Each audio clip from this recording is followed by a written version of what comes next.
Bom dia. 1 Tessalonicenses, capítulo 2. Carta de Paulo, Timóteo e Silvano, Paulo, Silvano e Timóteo, a igreja em Tessalônica, capítulo 2, a partir do versículo 9. Então é 1 Tessalonicenses, capítulo 2, versículo 9.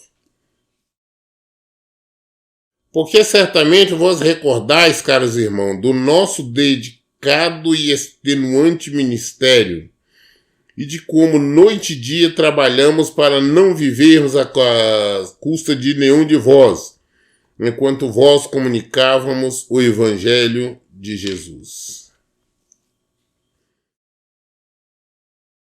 Assim como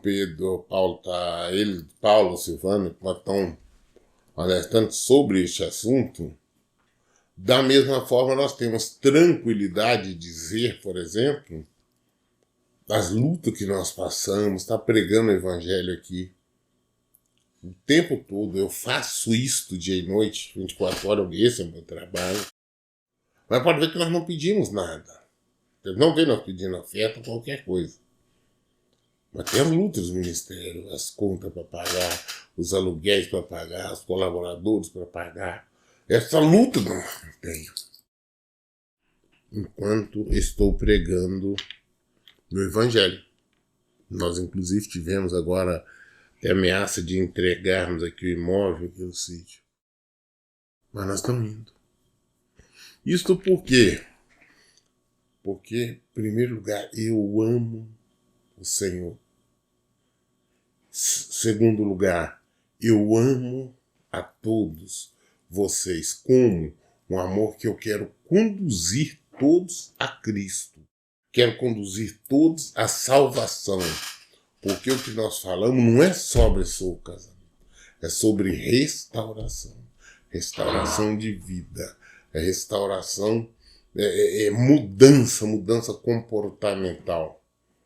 É quando nós realmente, gosto de ver as pessoas se renderem a Cristo. Amarem a Cristo. E eu amo quando eu vejo as pessoas temer o Senhor. É isso que nós temos que ser. É isso que nós temos que fazer.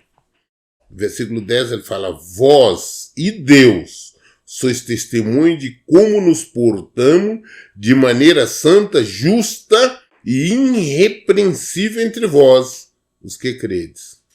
E sabeis ainda que tratamos a cada um de vós com a mesma deferência que um pai trata a seus filhos. Pessoas têm ovelhas, gente, aqueles anos do ministério, sabe a maneira como nós portamos, a maneira como nós agimos, a maneira como nós nos comportamos. E mais, todas as ovelhas, individualmente, que eu as trato, elas sabem como é o meu tratamento para cada uma delas. É exatamente isso que eu trato, como fosse filho cada uma delas. São filhos e filhas que eu tenho a preocupação. Isso aí, a maioria sabe disso que eu falo, mas vem cá, minha filha, meu filho. E quando eu falo isso, vem de forma natural. É porque, para mim, todos são filhos. Que eu tenho que ensinar, mostrar, apresentar a Cristo. Para cada um são filhos que eu tenho que ver crescer na fé. Há muitas das vezes, quando eu fico chateado, com raiva e brigo, chama atenção exatamente por esse motivo. Porque não estão vivendo de acordo com a palavra de Deus. Quando não estão vivendo, quando não estão praticando, eu realmente fico chateado.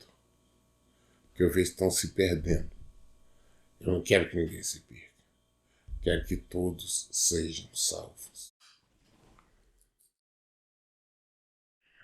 Então, todo mundo sabe a maneira como nós nos portamos. E esse é o meu dever. Isso não é favor, não. É minha obrigação. É o meu dever.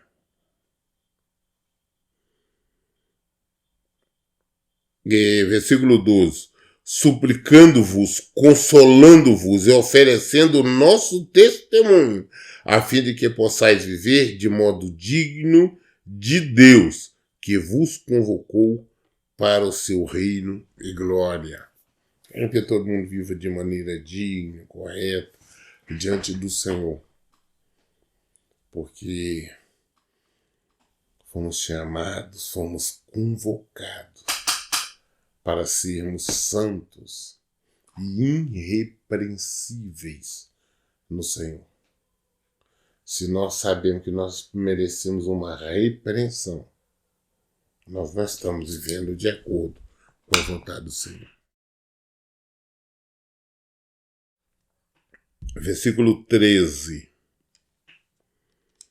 Outro motivo ainda temos nós para incessantemente dar graças a Deus, é que, tendo vós recebido a palavra de nós, ouviste que provém de Deus, acolheste não como simples ensino de homens, mas sim como em verdade e a palavra de Deus, a qual com toda certeza está operando eficazmente em vós, os que credes.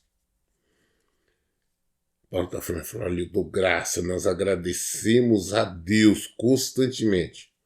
Por quê? Porque vocês receberam a palavra de nós, vocês ouviram através de nós, vocês ouviram o Evangelho, ouviram a palavra que provém de Deus.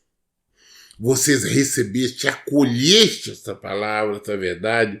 E apesar de muitos já tem várias pessoas que vêm até nós, eram religiosos, religiosas, pessoas que já estavam frequentando denominações aí há anos, mas não frequentando a igreja do Senhor, não frequentando a casa do Senhor, ainda não era cidadã do reino, porque ainda estava vivendo numa prática constante de rituais, mas estava longe de Cristo.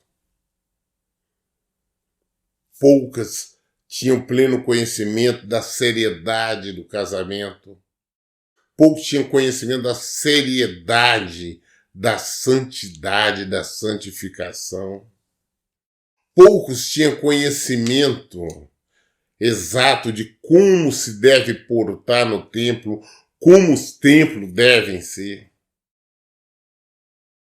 Poucas pessoas tinham realmente o conhecimento real, qual que é a função verdadeira do jejum, que não é para barganhar nada. Poucas pessoas tinham conhecimento pleno que não se deve estar fazendo campanhas, que é uma coisa que não existe no Evangelho. Poucas pessoas tinham conhecimento que não existe pastorado feminino. Poucas pessoas tinham conhecimento pleno que não se pode comprar, vender, barganhar, mercantilizar qualquer coisa dentro dos templos. Poucos tinham conhecimento que não devem participar desses votos, dessas fogueiras santas, dessas campanhas, esse tipo de coisa. Mas então, quando vieram descobrir essa verdade, acolheram, porque nós falamos do Evangelho, nós falamos da palavra de Deus. Muitos acreditavam ainda que poderiam ter um segundo casamento, que Deus poderia, não, e no caso de adultério pode casar novamente assim. Até nós mostrarmos através de Jesus, não é através de mim, mas através de Jesus, que não é assim, que não existe isso. As pessoas ouviram, aceitaram, acolheram, abraçaram o Evangelho de Jesus Cristo e permaneceram firmes. As pessoas, nós damos graça. Eu oro, eu agradeço a Deus constantemente por cada uma dessas pessoas. Por cada uma delas. O que Deus tem feito na vida de cada uma delas, porque elas têm permanecido firmes, têm lutado, e nós sabemos que não é fácil, mas têm lutado. Então nós glorificamos a Deus e pedimos que os abençoe e que fortaleça. Essas pessoas são as que creram, qual com toda certeza está operando eficazmente, se eu estava operando eficazmente, em vós os que credes. Versículo 14.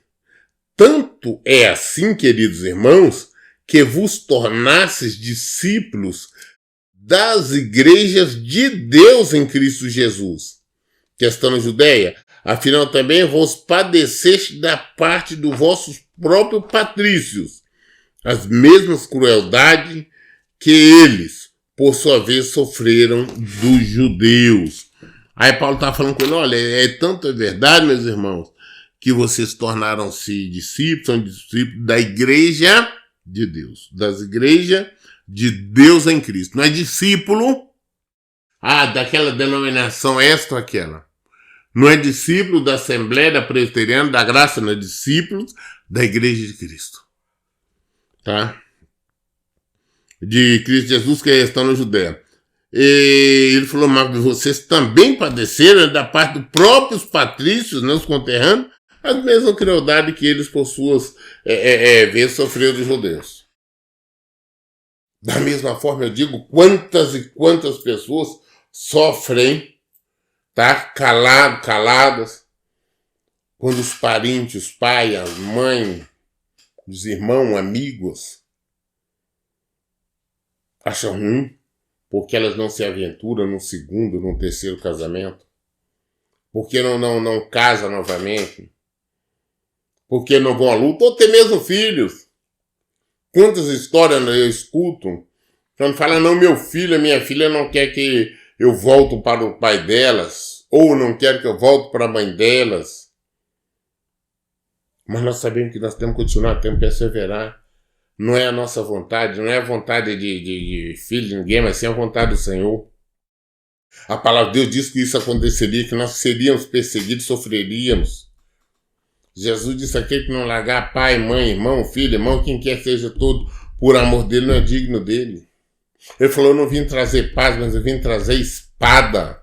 Estou falando com vocês, vão lá em Mateus 10, versículo 34, vocês vão ver isso. Nós temos que entender isso, nós temos que compreender esse evangelho, nós temos que viver esse evangelho, nós temos que ensinar esse evangelho. Não é um evangelho ali de só vitória, não. É um evangelho de lutas, é um evangelho de batalhas, né? É o evangelho de Jesus Cristo. Este é o evangelho dele. E é esse que nós temos que viver, é esse que nós temos que ensinar, é esse que nós temos que pregar. É este o evangelho. Versículo 15. Os quais não somente assassinaram o Senhor Jesus e os profetas, como igualmente nos perseguiram. Eles fizeram o que era mal diante de Deus e são hostis a todos, esforçando-se o máximo para nos impedir de pregar aos não-judeus, a fim de que esses sejam salvos. Dessa forma, segue acumulando os seus pecados, contudo, sobre eles chegou finalmente a ira de Deus. Tem pessoas que perseguem pelo fato de pregarmos a verdade, ensinarmos a verdade. Foram religiosos que prenderam Jesus, crucificaram Jesus, conduziram Jesus à morte, não foi pessoas rebeldes, não foram religiosos. E os religiosos continuam da mesma forma, negando, rejeitando Jesus. Porque todas as vezes quando nós negamos a palavra, nós concordamos com o pecado, com fornicação, com qualquer erro dentro dos tempos, nós estamos negando Jesus. Estamos negando. Somos idênticos com aqueles que perseguiram e mataram Jesus. Nós lemos hoje até o versículo 16. Amanhã, querendo Deus, nós daremos continuidade a partir do versículo 17. Todas as dúvidas nós esclarecemos na Bíblia. Por isso, em todo o tempo, eu digo, leiam e pratiquem a Bíblia. Tenham um bom dia. Deus abençoe.